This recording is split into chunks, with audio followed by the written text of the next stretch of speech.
اندر احتیاط میں ہر دن اضافہ ہو.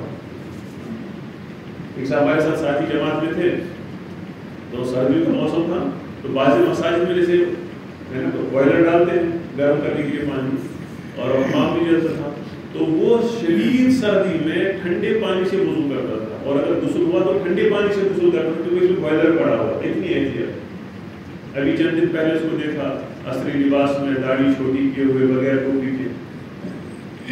تو محترم دوستو اللہ ہم سب کی حفاظت فرمائے. جب تک ہمارا خاتمہ ایمان اور اعمال کے ساتھ نہ ہو ہم سب خطرے میں سب خطرے میں. مطمئن تو کوئی ہے ہی نہیں.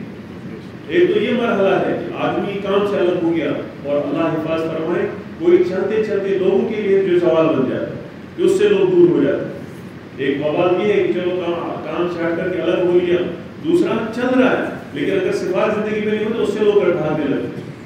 لوگوں کو اس سے وحشت ہوتی ہے نا کیل بن جاتا ہے کیلچ بنا دوسروں کی. اس کے محترم دوستو اپنی انفرادی زندگی کو ہم نہ بھولیں کہ میری زندگی یہ جو میں اپنی زندگی گزار رہا ہوں جن اعمال کی میں لوگوں کو دعوت دے رہا ہوں یہ اعمال سے مجھے اپنے ذات کو مزین کرنا. دوسروں تک بات پہنچنا وہ تھوڑا مشکل ہو سکتا ہے لیکن میری ذات اپنے قابو میں لانا یہ آسان ہے مگر شرط کیا ہے کہ میرا ارادہ کیا ہے. ارادے سے ہی ہر چیز آسان ہو جاتی ہے. کوئی کام اپنی ذات میں مشکل یا آسان نہیں ہوتا. کام تو سنا سا کام دکان باندھ کے چلا ہوا بولو بھائی ابھی گرمی کا موسم ہے تو جو نان بھائی ہے نا کام ان نے دکانیں بند کی چلا رہے بولو کیوں چلا رہے ہو؟ گرمی کا موسم ہے اور آگ سے جو ہے روٹیاں بنا رہے. کس چیز نے آسان کر دیا؟ بولا بھائی ارادے نے آسان. اب وہاں تھوڑی دیر بیٹھ جائے تو جب اس سے ہم پریشان ہو جاتے ہیں. کیوں؟ ہم نے ارادے میں یہ نہیں کہ میرا کوئی نفع ہے وہاں پر بیٹھنے میں.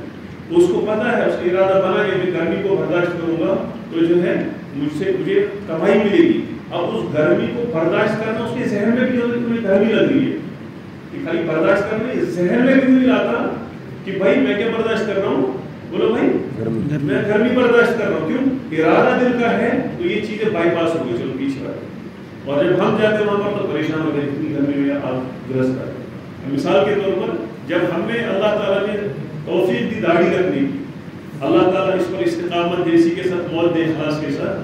جب ایک وقت تھا داڑھی پر آنا ایک کرامت سی تھی داڑھی میں رکھ دوں گا یا وہ لوگ جو نہیں رکھ پاتے ان کا داڑھی کی طرف آنا عجیب سا ایک پہاڑ کے سامنے. اور جو رکھ رہے ہیں جن کو اللہ نے توفیق دی کبھی گمان جاتے ہیں میرے پاس داڑھی بھی ہے تو یہ چل رہا ہے. کیوں؟ ایک ارادہ دل میں بنا کہ مجھے سنت میں آنا ہے تو اللہ تعالیٰ نے اس چیز کو آسان کر دیا آسان کر دیا. اور جب یہی بندہ جب دین سے دین کی محنت سے ہٹ جاتا تو اس کے لیے بڑی بابا دھیان کر جاتا ہے. ارے یار میں کیا کروں کیسے کروں پھر طریقے روزہ کس طرح سے. تو میں عرض کر رہا تھا کہ ارادہ یہ بنیاد ہے کہ جب ہم یہ ٹھان لیں کہ مجھے ایسا بننا ہے تو وہ ساری منزلیں وہ سب درمیانی محنتیں وہ سب اللہ تعالیٰ آسان کر دیتا ہے. آسانی نہیں مزین کر دیتا ہے. مزین نہیں بلکہ لذیذ کر دیتا ہے. جب انسان اپنی منزل مقرر کر لیتا ہے تو درمیانی راستے بولو بھائی آسان ہو جاتا. بات سن رہے ہیں؟ ہاں جی یہ سر جھکا کر کے بیٹھ ذرا بات سنیں تھوڑی. کیا کہہ رہا تھا میں؟ جب منزل انسان طے کر لیتا ہے تو منزل کے بعد جو منزل کے درمیان کے راستے ہیں منزل تک پہنچنے کے راستے ہیں نا. اور وہاں اگر خریداری زیادہ ہوگی تو کھانا بھی نہیں کھاتا جی. اور گھر آ کر کے شام کو روتا ہے کہ میں نے کھانا نہیں کھایا. بولو بھائی تکلیف اٹھائی نا اس نے. دن بھر کو بیٹھنے کو نہیں ملا کھانا نہیں کھایا اور دن بھر جو ہے کسٹمر کے ساتھ اپنی مغزمانی کری اور شام کو خوشی خوشی گھر پہ بیگم پوچھا کہتے ہیں ماں کو کہ آج تو اتنا کام تھا پوچھو مت کھانے کی بھی فرصت نہیں ملی کھانے کی بھی فرصت. اب یہی سیلس مین اگر ہوگا اسی دکان پر کا سیلس مین آپ کو گھر جائے گا اس کو کھانے کا ٹائم نہیں ملا. بولو گھر میں کیا کرے گا؟ بولو بھائی کیا کہے گا؟ مالک کیا کہے گا؟ خوشی خوشی ہے تو کھانے کا ٹائم نہیں ملا. وہ سیلس مین کیا کہے گا؟ بڑا ٹینشن ہے کہ اسٹور چلا چلا کھانے کو بھی نہیں ملا. بات سمجھ رہے نا؟ ایک ہی جگہ پر ایک ہی کام ایک کے لیے لذیذ ہو رہا ہے دوسرے کے لیے مشقت. کیوں؟ اس کی منزل ہے اپنی دکان کو آگے چلانا. اس کی وہ منزل اس کو اپنی بازار سے بند کر. تو اس لیے میرے محترم درمیانی راستے، منزل کے درمیانی راستے چاہے کتنے بھی کیسے بھی ہو، اس کے لیے لذیذ بن جاتے ہیں. اللہ کے رسول صلی اللہ علیہ وسلم نے صحابہ کا ایسا تیار کیا، اور صحابہ دین کے اندر کی کامیابی ایسی سمجھ گئے کہ جو بھی راستے میں کٹھنائیاں تھی، دشواریاں تھی، پریشانیاں تھی، وہ ساری کی ساری لذیذ ہو گئی، وہ ساری کی ساری مزیدار ہو گئی. ہمارا کہتے ہیں کہ وہ صحابیہ یا اللہ کے رسول صلی اللہ علیہ وسلم کی سیرت پر بچے کو دیجیے، جو آپ کی طرف تیر آئے اس کو سامنے کر دیجیے. یہ کیا تھا؟ اپنی ماں اپنے لخت جگر کو دے رہی، یہ قربانی ہے نا، یہ قربانی لذیذ ہو رہی، میرا بچہ اللہ کے دین کے کام آ جائے. یہ لذت آ گئی اس میں، یہ لذت آ گئی کہ جو اللہ کی نسبت پر قربانیاں آ رہی ہیں. ہر صحابی کی بھی سیرت کہ صحابہ نے قربانی پرفیکشن کے ساتھ کی اور خوشی کے ساتھ کی. اور کیا کہتے تھے جب جان نکل رہی ہے، جو ہے شہید ہو رہے ہیں، کہ ہم رب پاک کی قسم کامیاب ہو گئے. ظاہر میں تو جسم جو کٹ رہا ہے، یعنی کسی کا ہاتھ کٹ رہا ہے، کسی کی آنکھ نکل رہی ہے، اور وہ خوش ہو رہے ہیں الحمدللہ ہمارا جان ہمارا مال اللہ کی نسبت پر قربان ہو گیا. کیوں؟ سامنے منزل تھی، سامنے منزل تھی، ہماری منزل ہے اللہ کی رضا کو حاصل کرنا. حضرت عبداللہ رضی اللہ عنہ کے بارے میں آتا ہے کہ وہ حضرت عمر رضی اللہ کے زمانے میں ان کو قید کر دیا گیا. وہ صحیح بات سے کیا کہا کہ تم ایمان سے پھر جاؤ، میں تمہیں اپنی بیٹی سے شادی کر دوں گا اور اپنی سلطنت میں سے آدھا حصہ دوں گا. تو انہوں نے منع کر دیا، کہا ایسا نہیں کرو گے تو تمہارے ساتھی اور تم کو قتل کر دوں گا. اس نے کہا تم کچھ بھی کر دو، میں تو پیچھے ہٹنے والا نہیں. اب ان کو لیا اور ان کے ساتھی کو تیل میں کھولتے ہوئے تیل یا کھولتے ہوئے پانی میں ڈال دیا. ایک شہید ہو گیا، اللہ شہید ہو گیا، ان کی آنکھوں سے آنسو بہنے لگے. تو بادشاہ کو خبر دی گئی کہ بھائی وہ تو رونے لگا. تو بادشاہ نے کہا بلا لے، واپس بلاؤ. اس کو کہا کہ دیکھو تم پہلے مان لیے ہوتے تو تمہارے ساتھی مرتے نہیں. تو اس نے کہا بے وقوف تم نادان ہو، تم یہ نہیں سمجھے کہ میں کیوں رویا. کیوں روئے؟ میں اس لیے نہیں رو رہا کہ میں مرنے جا رہا ہوں، میں تو اس لیے رو رہا ہوں کہ جس اللہ نے مجھ پر اتنے احسان کیے، آج اس کے راستے میں جان دینے کی باری ہے. اور جو ہے میرے پاس بس ایک ہی جان ہے جس کو میں پیش کر سکتا ہوں. کاش میرے بدن پر جتنے بال ہوتی میرے پاس جانیں ہوتی، وہ سب میں اللہ کے راستے میں قربان کر دوں. تو یہ لذیذ ہو گیا، قربانی لذیذ ہو گئی. کیوں؟ منزل سامنے. تو میرے محترم بزرگ دوستوں، چلتے چلتے اگر انسان مشورے کے تابع ہو کر کے نہ چلے، جو ہماری زندگی جس طرح سے گزارنے کو بتایا جاتا ہے، جو مقصد بتایا جاتا ہے دعوت کی محنت، اگر وہ چیز سامنے نہ رہے تو جو ایک ساتھی ایک زمانے میں گھر بار ایسے چھوڑ کر کے نکل جاتا تھا، ہے نا، بڑی مشقتوں کے ساتھ وقت لگانے والا بن جاتا تھا، آج عافیت کی کرسی پر بیٹھ کر کے اس سے 3 دن نہیں لگتے، 4 مہینے چلنے کی بات ہے. کیا کہ منزل ہٹ گئی، منزل ہٹ گئی. جو ایک وقت میں کبھی اپنی نگاہ اونچی نہیں کرتا تھا، کیوں نگاہ نیچی جاتی، کیونکہ منزل ہٹ گئی، منزل ہٹ گئی. اس لیے محترم بزرگوں دوستوں، دیکھو یہ زندگی ہے، یہ چلنا پھرنا ایک زندگی کے لیے ہے. اگر ہم چلے پھرے اور اس زندگی کو بھلا دیں تو دوستوں بزرگوں یہ لازم ہے کہ کہیں نہ کہیں ہمیں کنارے پر بیٹھ جائیں. جس طرح سمندر میں جو مچھلی مر جاتی ہے وہ کیا ہو جاتی ہے؟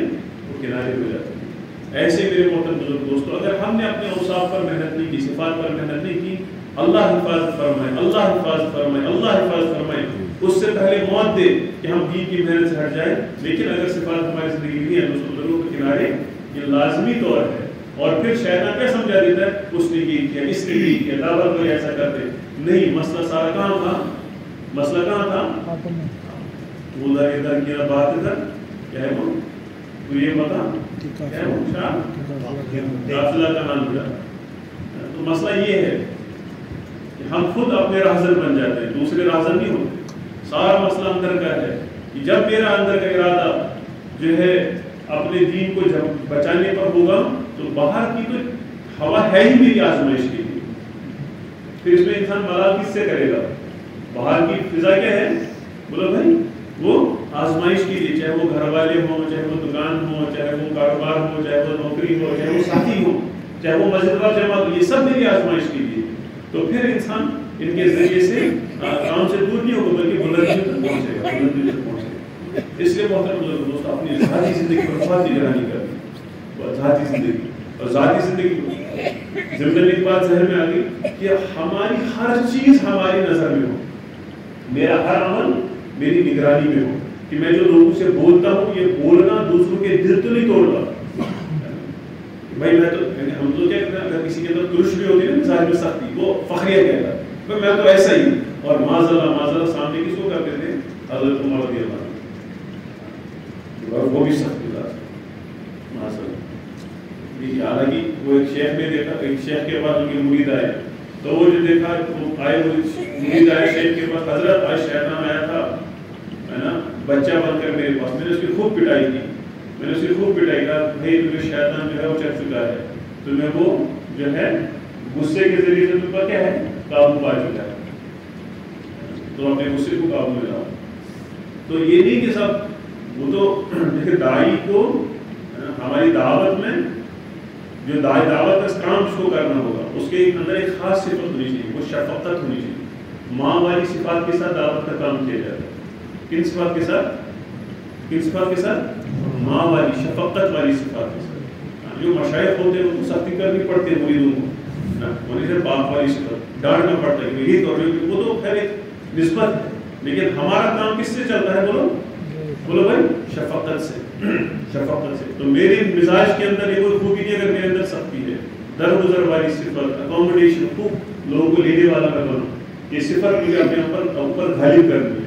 میرا مزاج اگر ترش والا ہے، سختی والا، کوئی خوبی نہیں ہے، بلکہ کیا کہا کہ وافر حصہ، وافر اللہ کی رحمت اس کو وافر حصہ ملا جس کے اخلاق اللہ تعالیٰ نے اچھے کر دیے. تو اپنے اخلاق، ہمارے اخلاق یہ بہت بڑا ہمارا ہتھیار ہے کام میں چلنے کا اور لوگوں کو لے کر کے چلنے کا.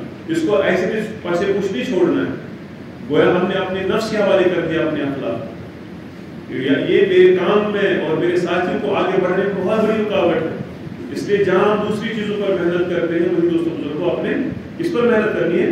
بولو بھائی اخلاق پر. میرے مزاج میں کتنا ہی کچھ ٹھیک ہے میں سخت ہوں. ہمارے بڑے عثمان علی خان صاحب، وہ چونکہ باہر تو خان صاحب ہی ہوتے ہیں نا، تو وہ جو ہے ڈاکٹر نادر علی خان صاحب کہتے تھے، اللہ تعالیٰ وہ کرامت کہتے تھے تبلیغ کی کہ دیکھو یہ خان صاحب کو اللہ تعالیٰ نے کیسا نرم کر دیا. وہ سب سے زیادہ علیم، سب سے زیادہ نرم، اور لوگ ان کو کہتے ہیں ٹیوب لائٹ. اللہ تعالیٰ نے ایسا نور ان کے چہرے پہ ڈال دیا. کسی بڑے کے پاس اتنا انسان بلا تکلف ہی نہیں جا پاتا تھا کوئی اپنا مسئلہ لے کر جتنا ان کے پاس. اور کبھی ان کو غصہ کرتے واپس دیکھیں گے کہ بے وقوفی والی بات بھی ان کے سامنے کرتے کہ نرمی جو ہے انسان کو بہت اوپر کر دیتی. تو یہ کوئی شعار نہ بنائے اپنے میں تو بڑا سخت مزاج نہیں جی، ہمیں نرمی اپنے اندر اختیار کریں گے انشاءاللہ. اور اسی طرح دوستوں ہماری ذاتی معاملات والی زندگی، دیکھو یہ سب چیزیں چھوٹ جاتی ہیں. گشت، ملاقات وغیرہ جو میں اپنا ذاتی مشاہدہ بتا رہا ہوں، یہ انفرادی اعمال کی وجہ سے ہی سب نکل جاتا ہے. جب ایک انسان نے کسی کے پیسے ہڑپ کر لیا، کیسے اس کے پاس ملاقات کی جائے؟ اب جب گشت میں کہاں اس کو ہمت ہوگی بات کرنے کی؟ کیوں؟ جب اس نے کس سے اس سے لیا ہوگا، اس کو بھی نہیں دیا ہوگا، اس سے لیا ہوگا، اس سے بھی نہیں دیا ہوگا، کبھی اس سے لڑائی کی، تو ظاہر سی بات ہے بھائی چہرہ تو انہیں کے سامنے کھڑا کرنا ہے نا، تو اندر اس کو وسوسہ رہے گا میں کھڑا ہو جاؤں گا تو آ کے میرا گریبان پڑے گا. اس لیے اپنے معاملات کی صفائی کہ میں جو ہے کسی سے ادھار لوں، پہلے تو اللہ سے ہی ادھار لوں، میں نے اپنا مزاج ایسا بنائے. لیکن اگر کسی سے لیا تو اس کو واپس چکانے میں کیا کریں؟ جلدی کریں کہ ہمیں تب تک کوئی چین نہ آئے جب تک ہم اس کا ادھار واپس لیں.